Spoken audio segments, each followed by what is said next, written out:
वक्फ संशोधन बिल पर लोकसभा में जोरदार हंगामा होने की उम्मीद जताई जा रही है। दूसरी तरफ चंद्रबाबू नायडू और नीतीश कुमार, क्या वो पूरी तरह से सरेंडर कर चुके हैं या नीतीश कुमार या चंद्रबाबू नायडू आखिरी में कुछ बची कुची ताकत दिखाने की कोशिश करेंगे, कम से कम एक रस्म ही अदा करेंगे? बड़ा सवाल ये है। चंद्रबाबू नायडू जो कुछ दिन पहले विजयवाड़ा में साफ तौर पर कह रहे थे मुसलमानों की इफ्तार पार्टी में जाकर के कि मुसलमानों का नुकसान नहीं होने देंगे, और अब चंद्रबाबू नायडू को लेकर के खबर निकल करके सामने आ रही है कि चंद्रबाबू नायडू की 3 शर्तों को मान लिया गया है। वो कौन कौन सी 3 शर्तें हैं जिनको माना गया है, इस पर भी बात करेंगे। और उसके साथ साथ अभी अभी जस्ट थोड़ी देर पहले चाहे ललन सिंह हो नीतीश कुमार की तरफ से या उनके कार्यकारी अध्यक्ष जेडीयू के कार्यकारी अध्यक्ष संजय झा हो, दोनों अभी अभी कुछ देर पहले लोकसभा में पहुंचे और वो साफ तौर पर कह रहे हैं कि हम जाकर के इस पर चर्चा करेंगे। यानी अभी तक जेडीयू ने अपना स्टैंड साफ नहीं किया है। जेडीयू पूरी तरह से दिखाई दे रहा है कि बीजेपी के साथ जाएगी, लेकिन अभी तक ना नुकर क्यों चल रही है। सबसे पहले आप ये ललन सिंह का बयान देखिए।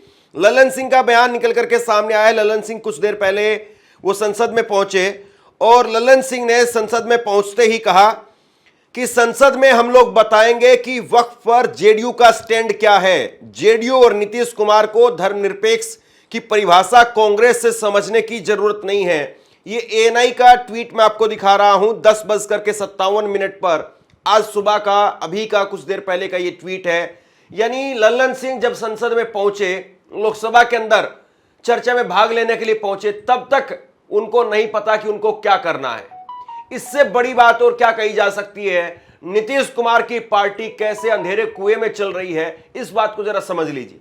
इसके बाद में नीतीश कुमार के कार्यकारी अध्यक्ष संजय झा, उनका बयान आया है 11 बजे इसके ललन सिंह के 2-3 मिनट बाद में संजय झा पहुंचते हैं और संजय झा की तरफ से कहा गया कि हमारी पार्टी के नेता नीतीश कुमार का 19 साल का ट्रैक रिकॉर्ड है बिहार में काम करने का। जब नीतीश कुमार सत्ता में आए तब पहली बार भागलपुर दंगे के पीड़ितों को न्याय मिला। इस बिल के लिए गठित जेपीसी हमारी पार्टी के सदस्य रहे। हमारे लोगों ने पटना में मुख्यमंत्री से मुलाकात की थी और अपनी बातों को जेपीसी के सामने रखा। मुझे लगता है कि बिल में जरूर हमारे सुझावों को समायोजित किया गया है। 2 बातें हैं यहां पर समझने वाली। ललन सिंह कह रहे हैं कि हमारा स्टैंड क्या है ये लोकसभा में जाकर के बताएंगे, और अध्यक्ष कह रहे हैं, जेडीयू के अध्यक्ष, कि हमने सुझाव दिए थे, उन सुझावों को माना गया होगा। मतलब अभी तक उन्होंने बिल की कॉपी नहीं देखी है। आप सोचिए कि क्या मजाक चल रहा है।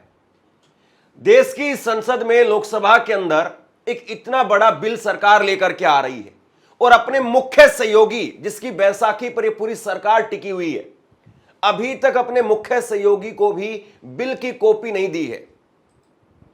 कमाल की बात है ना। उनके मुख्य सहयोगी को भी नहीं पता है कि उनकी मांगों को माना गया है या नहीं माना गया है। मतलब आपकी आम जनता की तरीके से वो सब लोग भी जब वहां पर मंत्री इस बिल को टेबल करेंगे, पढ़ करके सुनाएंगे, तब जाकर के पता चलेगा। कमाल की बात है। नीतीश कुमार जी, देखिए अपने आप को, आपने अपनी क्या हैसियत बना ली है। एक वक्त में इंडिया गठबंधन के पीएम के तौर पर आप अपने आप को देख रहे थे, लेकिन आज जब सबसे महत्वपूर्ण बिल सरकार लेकर के आ रही है, उस वक्त में आपकी इतनी भी जरूरत सरकार नहीं समझ रही है कि पहले आपको विश्वास में लिया गया होता, आपको विश्वास में लेकर के बिल का ड्राफ्ट दिखाया जाता कि किस तरीके से बिल लाया जा रहा है, क्या क्या इसमें प्रावधान किए जा रहे हैं। अभी तक कुछ नहीं पता है। या फिर सीधे तौर पर यह कहा जाए कि नीतीश कुमार ने पर्दे के पीछे डील कर ली है और नीतीश कुमार ने पूरी तरह से सरेंडर कर दिया है और उसके नेता झूठ बोल रहे हैं। या फिर यह माना जाए, क्योंकि यह बात तो गले उतरने वाली है नहीं कि इतना महत्वपूर्ण बिल आ रहा है और नीतीश कुमार की पार्टी को कुछ पता ही नहीं है। इसके बाद में जरा ये तस्वीरें देखिए आप। ये तस्वीरें देखिए, ये तस्वीरें हैं जब इफ्तार पार्टी के अंदर शामिल हुए थे चंद्रबाबू नायडू, और चंद्रबाबू नायडू ने इफ्तार पार्टी में शामिल होने के बाद में कहा था कि हम मुसलमानों के साथ में खड़े हैं, मुसलमानों का, गरीब मुसलमानों का कभी भी नुकसान नहीं होने देंगे। यह बात उन्होंने कैमरे पर कही थी, बाकायदा तेलुगु भाषा में वहां पर उन्होंने इस बात को दोहराया था। और अब जो खबर निकल करके सामने आ रही है, जरा एक बार वो देखिए। टीडीपी सीधे तौर पर अब बिल के साथ में आ गई है और उन्होंने कहा है कि हमारी 3 मांगे थी, 3 हमारी तरफ से संशोधन दिए गए थे, तीनों संशोधनों को मान लिया गया है, यह उनकी तरफ से कहा गया है। मतलब सबसे बड़ा सवाल अब यह है कि कल शाम को उनकी तरफ से कहा गया कि हमने 3 मांगे रखी थी और तीनों मांगों को मान लिया गया। तो इसका मतलब क्या समझा जाए कि कल दोपहर तक इनकी कोई डील ही नहीं थी, इनके बारे में कोई बातचीत ही नहीं हो रही थी, और कल दोपहर के बाद में स्थिति बदली है। अब 3 बड़ी मांगे कौन कौन सी जिसको माना गया है? सबसे पहला जो एक कहा गया है कि नॉन मुस्लिम को क्या वक्फ बोर्ड बिल के अंदर रखा जाएगा, इसको लेकर के बहुत बड़ा सवाल खड़ा हो रहा है।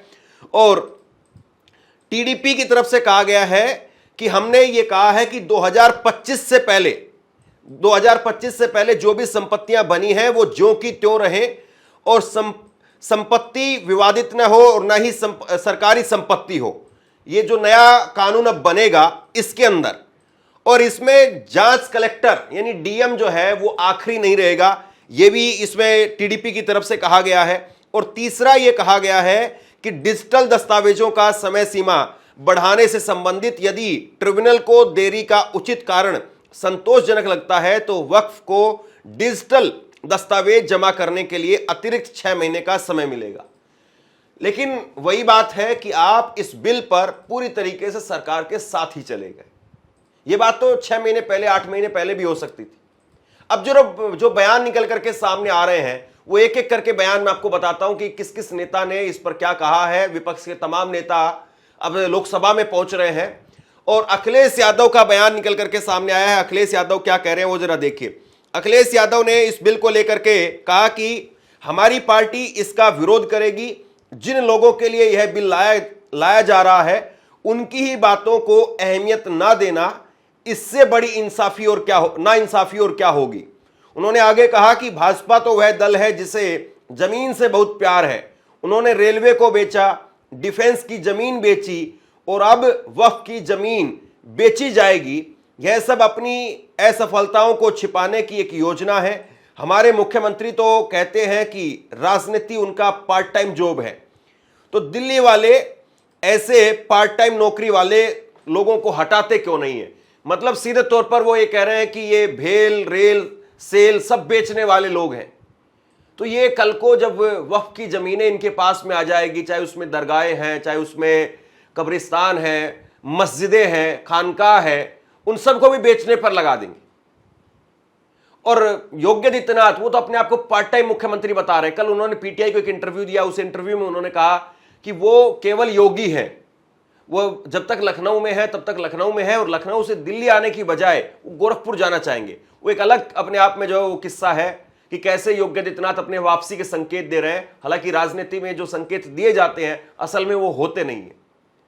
इसके बाद में इमरान मसूद, कांग्रेस पार्टी की तरफ से इमरान मसूद ने बिल को लेकर के विरोध जताया है और इमरान मसूद की तरफ से कहा गया है, हम सदन में चर्चा के लिए तैयार हैं। सरकार बार बार कह रही है कि मुस्लिम समुदाय का कुछ नहीं बिगड़ेगा, लेकिन सरकार ने इसे वक्फ संशोधन करके यह प्रावधान कर दिया है कि कोई भी संपत्ति जो सरकारी है, जिसमें सरकारी हिस्सेदारी हो या वो विवादास्पद हो, उसे जब तक वक्फ नहीं माना जाएगा, जब तक इसकी जांच पदाभित अधिकारी को दी जाती है।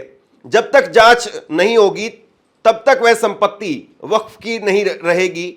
विवाद की जो भी स्थिति पूरे देश में खड़ी हुई है वह बहुत खतरनाक है। संविधान के साथ में पूरी तरह से मजाक किया जा रहा है। तो कांग्रेस पार्टी इसको लेकर के जबरदस्त विरोध कर रही है और इमरान प्रतापगढ़ी पूरी तरह से काला रंग का कुर्ता पजामा और काली जूतियां पहन करके आए हैं और हाथ में तख्तियां लेकर के आए हैं। और अब ऐसे ही नजारे संसद के अंदर देखने को मिलेंगे। संसद में भी इसी तरीके का विरोध होगा और कांग्रेस की तरफ से बताया जा रहा है कि गौरव गोगोई सबसे पहले कांग्रेस की तरफ से बोलेंगे और सरकार की तरफ से जगदम्बिका पाल इसमें सरकार की तरफ से बोलने का काम करेंगे। गौरव गोगोई की तरफ से कहा गया है कि सरकार को खुद यह कबूल करना चाहिए कि वहां जेपीसी कमेटी में खंड दर खंड जो चर्चा होनी थी वह नहीं हुई। सरकार को पहले दिन ही एक रवैया था कि संविधान के खिलाफ और हमारे अल्पसंख्यक समुदाय के खिलाफ एक ऐसा कानून लेकर के आए जो देश में शांति की बजाय अशांति का वातावरण लेकर के आए। तो गौरव गोगोई कह रहे हैं कि आपने जेपीसी के अंदर चर्चा तो की नहीं और अब आप बिल को लेकर के आ गए। वहीं जगदंबिका पाल जो जेपीसी के अध्यक्ष थे, जगदंबिका पाल की तरफ से भी जो है वो इस पर बयान दिया गया है और जगदंबिका पाल वो कह रहे हैं यह मेहनत रंग लाई है। हमने जेपीसी कमेटी में इस बिल को लेकर के दक्षिण भारत का दौरा किया था, हम उत्तर भारत का दौरा नहीं कर पाए थे। संसदीय कार्य मंत्री ने कहा था कि हमारी मंशा है कि आप देश के हर राज्य में जाएं। हर दिन हुई बैठकों में सभी नेता भी शामिल थे और आज संशोधित रूप से इस बिल को लेकर के सरकार आ रही है। यह निश्चित ही एक ऐतिहासिक दिन है। आज इस बिल के पास होने से देश के गरीब, पसमानदा और आम मुसलमानों को इसका फायदा पहुंचेगा। तो देखिए, यह सरकार का सबसे बड़ा तर्क है कि हम तो मुसलमानों की बेहतरी के लिए, मुसलमानों के फायदे के लिए इस बिल को लेकर के आ रहे हैं। यही तर्क हर बार दिया जाता है। जब ट्रिपल तलाक सरकार लेकर के आई थी तब भी कहा गया था कि मुस्लिम औरतों की जिंदगी बहुत बेहतर हो जाएगी, उनकी जिंदगी नरक हो रखी है और अब बहुत बेहतर हो जाएगी। अब बताइए कि सरकार इतने दिनों में मुस्लिम औरतों की बेहतरी के लिए क्या कर पाई है और मुस्लिम औरतों की जिंदगी कितनी बेहतर हो पाई। तो हर मुद्दे पर सरकार यही बात कहती है।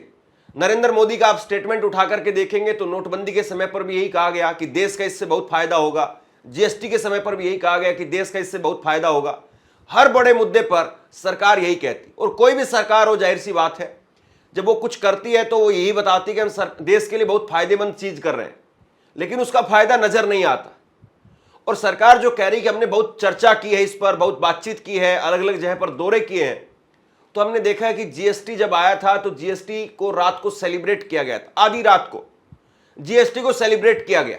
इस देश के इतिहास में संभवतः पहली बार होगा कि देश पर टैक्स का एक नया सिस्टम लागू हो रहा था और उसको सेलिब्रेट किया जा रहा था। और उसके बाद में जीएसटी की कितनी बैठकें हुई और फिर जीएसटी के अंदर कितने सारे बदलाव किए गए, ये हम सब ने देखा है। नोटबंदी अचानक से कर दी गई थी और नोटबंदी के बाद में कितने सारे फिर उसके बाद में बदलाव किए गए, ये भी हम सब ने देखा। और इसी सरकार ने 3 किसान कानून वो पास कर दिए थे, लेकिन उसके बाद में जब किसान सड़कों पर बैठे तो फिर उसके बाद आप देखिए कि सरकार ने माफी मांगते हुए उनको वापस लेने का काम किया। तो सरकार अब इस बिल को लेकर के आगे बढ़ रही है, लेकिन विपक्ष इस पर जोरदार प्रहार कर रहा है। वहीं आप देखिए सुप्रीम कोर्ट के वरिष्ठ वकील और राज्यसभा के सांसद कपिल सिब्बल इस पर क्या कह रहे हैं। आज तय हो जाएगा कि इस देश में कौन सी पार्टी धर्मनिरपेक्ष है। बिहार में चुनाव है, अगर जेडीयू ने बिल के पक्ष में वोट किया तो वो चुनाव हार जाएंगे। हो सकता है कि वो वॉकआउट कर लें ताकि बीजेपी को इसे पास कराने का मौका मिल जाए। चिराग पासवान भी ऐसा कर सकते हैं। विपक्ष इस बिल के खिलाफ वोट करेगा। तो आज देखिए, ये अपने आप में सबसे बड़ी बात है कि सरकार के पास में नंबर जरूर है। 293 सरकार के पास में आधिकारिक तौर पर आंकड़ा है, लेकिन उसमें से कितने सांसद साथ रहेंगे, कितने नहीं रहेंगे, अपने आप में देखने वाली बात है। लेकिन अगर विपक्षी सांसद या सरकार के सहयोगी सांसद अगर वो वॉकआउट कर देते हैं तो फिर बहुमत का आंकड़ा 272 नहीं रहेगा, फिर बहुमत का आंकड़ा नीचे आ जाएगा। और जाहिर सी बात है, फिर ऐसे में बीजेपी के लिए आसानी हो जाएगी, क्योंकि बीजेपी के पास में खुद के पास में 240 सांसद। तो अब देखना यह होगा कि आज पूरे दिन किस तरीके से क्या कुछ हंगामा होता है। लेकिन अभी फिलहाल जो बड़ी खबर आ रही है उसके अनुसार विपक्षी सांसदों ने इस रिपोर्ट पर आपत्ति जताई थी। 16 सांसदों ने रिपोर्ट के पक्ष में, जबकि 11 ने विरोध में वोट डाला। बाकी सदस्यों ने वोटिंग में हिस्सा नहीं लिया। एमआईएम के चीफ असदुद्दीन ओवैसी ने कहा कि 655 पन्नों की रिपोर्ट एक रात में पढ़ना असंभव है। मैंने रिपोर्ट पर असहमति जताई है।